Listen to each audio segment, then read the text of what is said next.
Të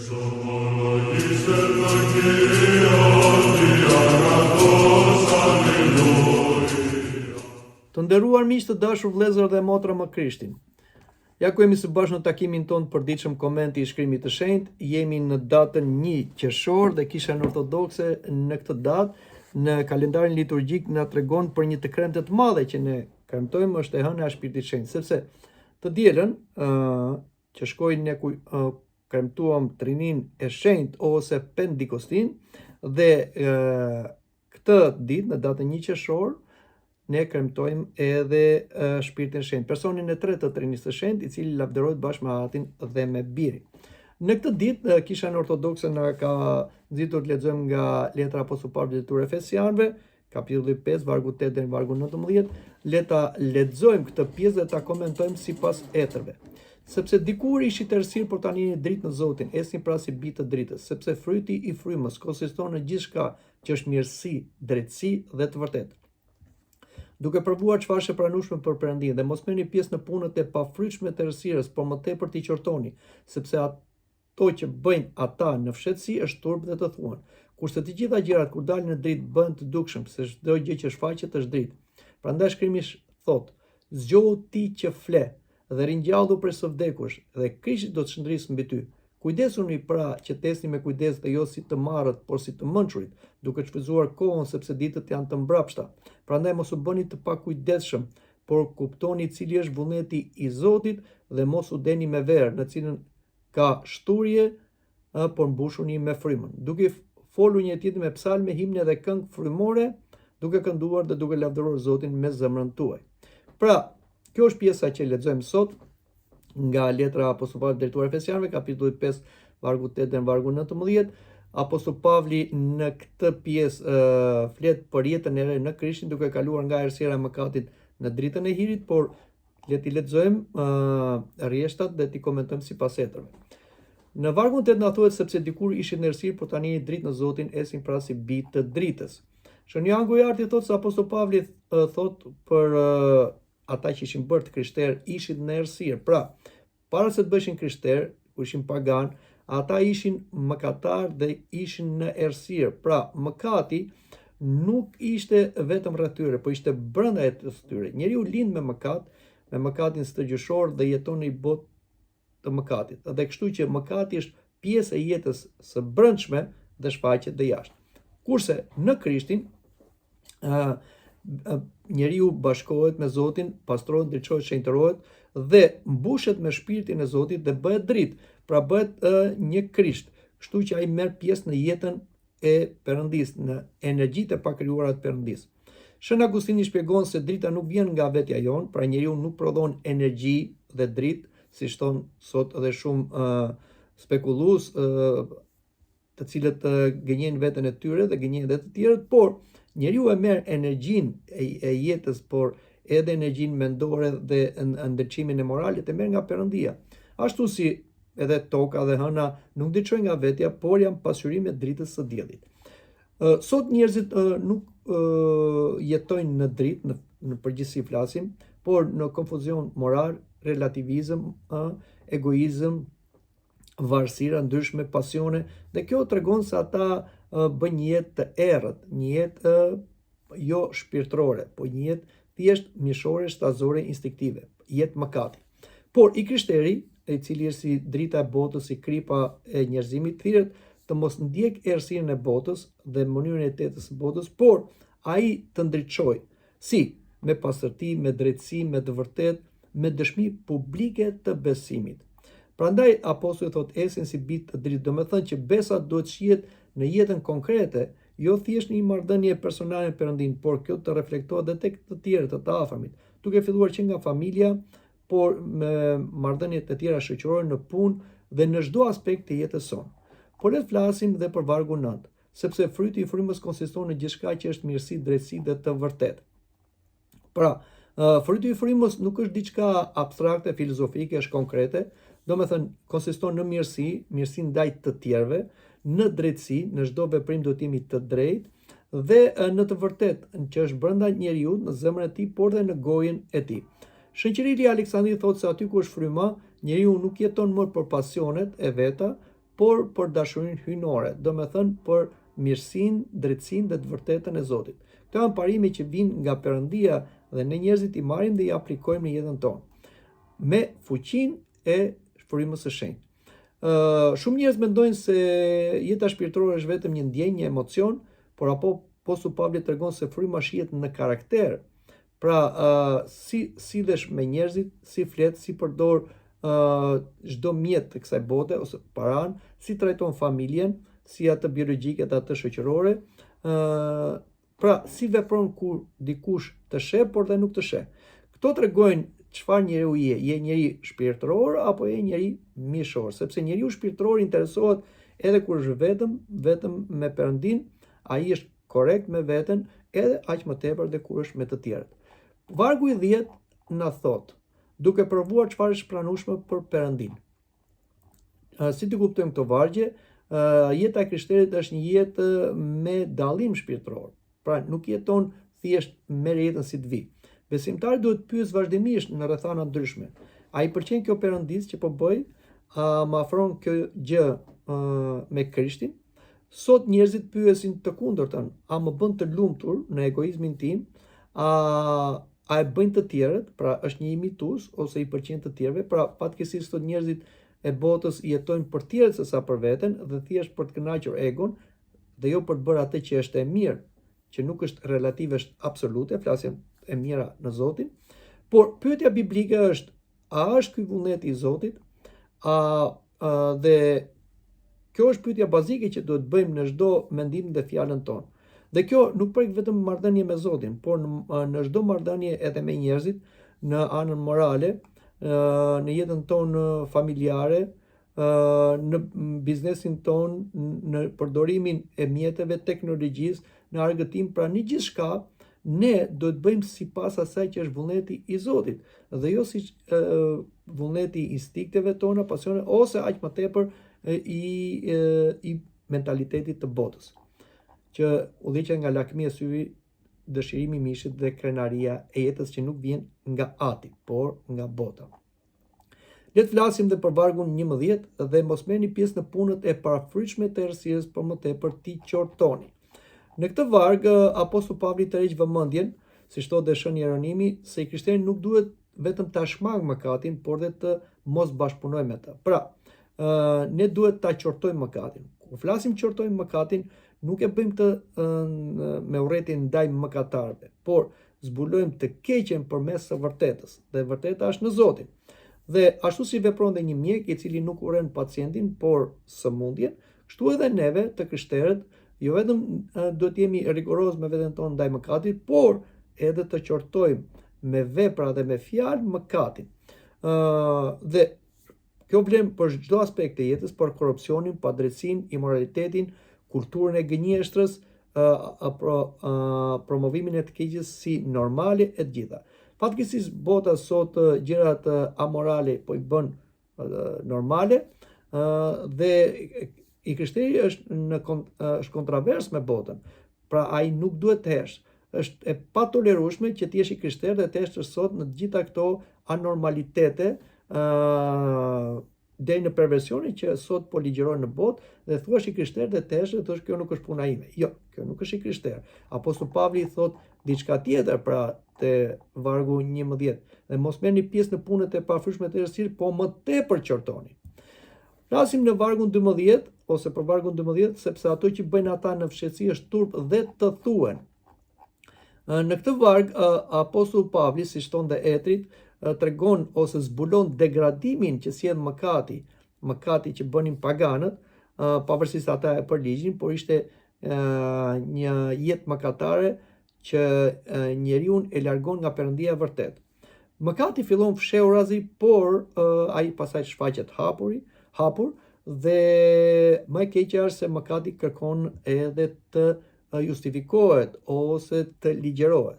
Prandaj edhe shikojmë sot që gjërat që më përpara diskutoheshin mëkate dhe as ishin turpë dhe të fliteshin, sot bëhen normalitete, madje bëhen standard, madje bëhen ligje, madje bëhen të detyrueshme. Pra shikoni çfarë gjendje është bota sot. Pra në këtë varg këtu na flitet për çdo veprim mëkatar që sot duken normalitete. Për shembull pornografia, veset e fsheta, perversionet, manipulimi, jeta e dyfisht, por dhe mëkatet që bëhen me anë të teknologjisë, që askush nuk i sheh. Pra, të gjitha këto janë, si them, gjëra që njerëzit i bëjnë, por janë, si thot dhe Apostulli Pavli, janë turp edhe të thuhen. Vazhdojmë dhe lexojmë vargun 13, kurse të gjitha gjërat kur dalin në dritë bëhen të dukshëm, se çdo gjë që shfaqet është dritë.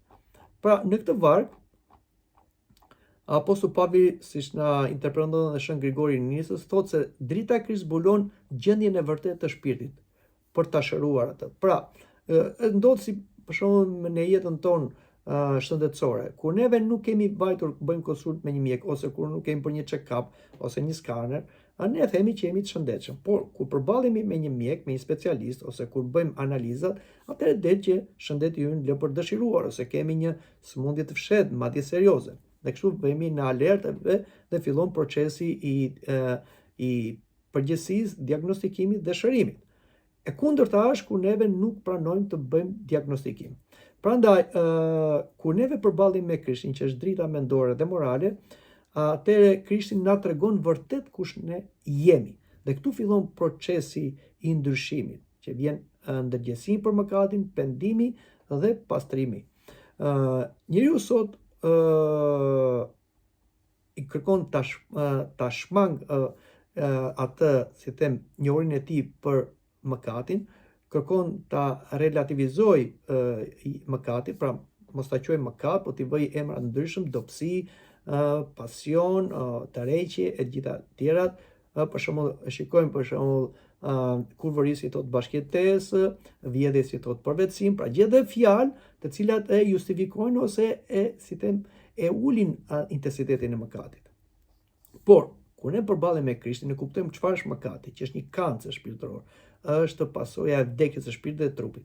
Dhe kur njeriu rrëfen mëkatin, pranon të vërtetën, kërkon ndihmë, del nga hipokrizia, nga jeta me mëkatin, edhe aty fillon shërimi shpirtëror. Po gjithmonë ky bëhet kur përballet me Krishtin, me të vërtetin, dhe me të moralshmin. Por flasim edhe për vargun 14. Vargu 14 na thot, prandaj shkrimi thot, zgjohu ti që fle, dhe ringjallu për së vdekur dhe Krishti do të shndrisë mbi ty. Si të kuptojmë këtë vargje të Apostullit Pavlit, ai nuk e ka fjalën për gjumin fizik, por e ka për gjumin shpirtëror. Pra, gjumi shpirtëror është kur njeriu mendon se është në rregull dhe nuk ka nevojë të ketë një zgjim shpirtëror. Pra, indiferenca shpirtërore. Por Shëna Prozi thotë se Krishti zgjon shpirtin e vdekur nga mëkati. Shumë njerëz janë zgjuar intelektualisht, por të fjetur shpirtërisht. Ata jetojnë pa lutje, pa pendim, pa një jetë misterore, pa kuptimin e jetës përjetshme. Dhe ky varg është thirrje për kthim tek Zoti, për një zgjim shpirtëror. Ne kemi nevojë të zgjohemi shpirtërisht. Dhe vargjet 15 dhe 16 na thonë: Kujdesuni, pra të esni me kujdes jo si të marrët, por si të mençurit, duke shfrytzuar kohën sepse ditët janë të mbrapshta. Si ti kuptojmë këto vargje, pra vargun 15 dhe 16, Shën Vasili Ma thotë se koha është dhuratë e Perëndis. Edhe koha është, mënyrë për ndryshim. Çdo ditë që ne na jepet, çdo mëngjes, është një fillim i ri, është një mundësi e re, është një jetë e re që neve duhet ta shfrytëzojmë dhe nuk duhet humbur në kotësi. Është një mëkat i madh, i pafalshëm ta quash mëngjesin diçka të lodhshme ose ditën ta quash angari. Është një mundësi që ta jep Zoti dhe ti jetë poshtë, por një ditë do mbarojnë dhe ditët, do vitë dita e fundit. Por atëherë neve do zgjohemi, do kërkojmë ndryshim, por nuk do kemi më kohë. Sot njerëzit u mbasin në orë të tëra, pra e shikojnë jetën ose angari, ditën një mundim, po ashtu harxojnë kohën me gjëra të panevojshme, me rrjetet sociale, zbavitje boshe, grindje, kënaqësira, të ngrëna të pira, deje, droge, gjithçka, pra një jetë jo reale, po virtuale. Por çfarë kërkon Apostulli Pavli? Kërkon përdorimin e kohës me kujdes. E para për lutje, sepse lutja është komunikim me Zotin. Për familjen, për punë të ndershme, për mësim të dijes shpirtërore, pra leximin, për jetën në Zotin dhe të bësh mirë ndaj të tjerëve. Ky është shfrytëzimi më i mirë i kohës. Por le të flasim për vargun 17, ku na thuhet: prandaj mos u bëni të pakujdesshëm, por kuptoni cili është vullneti i Zotit. Por le të flasim për vargun 17, mos u bëni të pakujdesshëm, por kërkoni cili është vullneti i Zotit. Etrit e shenjtë, shikojnë këto fjalë të apostullit Pavlit, se padituria shpirtërore është e rrezikshme. Njeriu duhet kërkojë urtësinë, jo thjesht inteligjencën ose diturinë, por urtësinë që vjen nga Perëndia. Kjo kërkohet dhe na vjen neve nëpërmjet leximit të shkrimit të shenjtë, lutjes, kishërimit dhe një jete të shenjtë.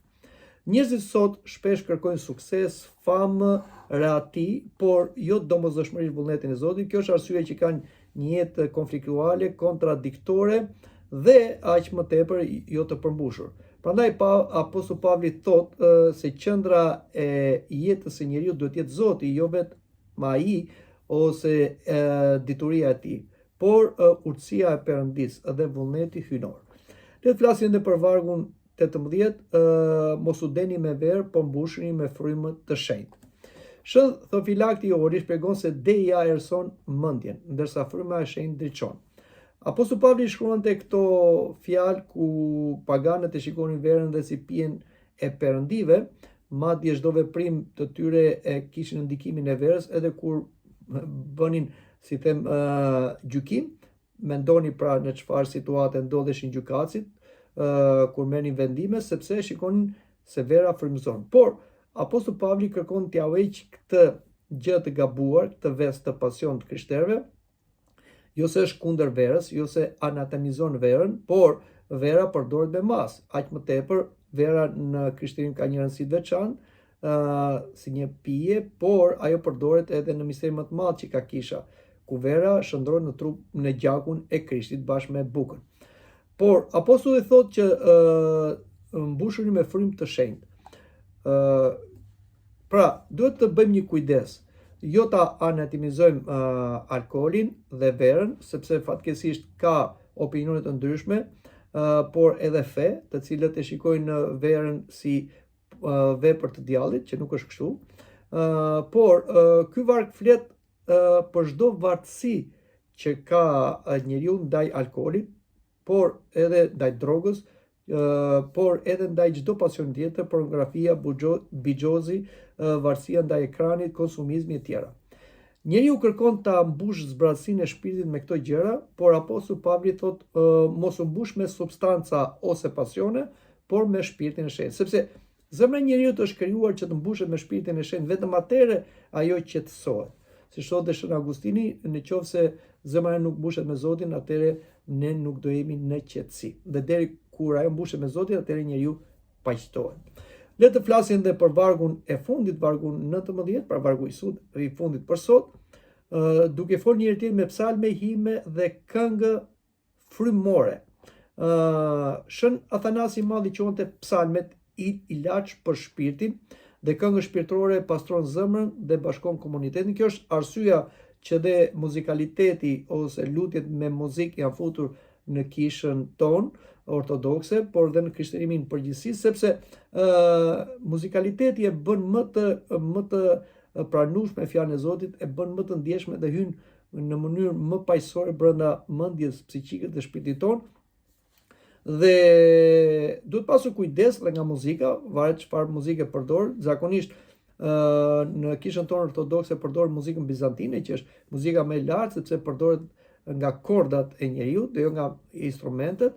Por duhet dim se edhe muzika përdoret për keq. Në kulturat moderne kemi një muzikë plot zhurmë, agresivitet, boshllok emocional. Prandaj duhet dim çfarë muzike të përdorim, sepse edhe djalli që është mjeshtër edhe i muzikës së keqe, e përdor atë që t'i largojë njerëzit nga Zoti.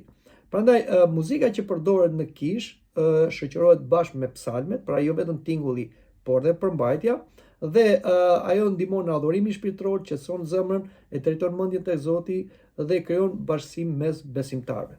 Kjo është e rëndësishme që neve duhet të dim dhe himne dhe t'i këndojmë ato edhe kur jemi në komunitet, por dhe kur jemi vetë. Prandaj, mesazhi qendror i këtij fragmenti është të dalim nga errësira e mëkatit në dritën e virtutit, të jetojmë si bijë të dritës, të përdorim me urtësi kohën, të mbushemi me shpirtin e shenjtë dhe të bëhemi dëshmi e Krishtit në një botë të errësuar nga mëkati. Dhe Shën Johan Gojarti përmbledh frymën e këtij kapitulli duke thënë: i krishterë duhet të drejtohej jo vetëm me fjalë, por dhe me jetën e tij. Mendoj që këtu dhe ta mbyllim edhe bisedën për sot, për takuar në takimin e ardhshëm. Nuk na mbet gjë tjetër veç se të urojmë njëri tjetrit për shumë vjetë të hënën e shpirtit shenjtë dhe të jetojmë me shpirtin e Zotit, me shpirtin e Krishtit, me shpirtin e Atit, i cili na bën dhe neve të ngjashëm me Perëndin, na bën Krishter, na bën njerëz shpirtëror. Mirupafshim në takimin tjetër.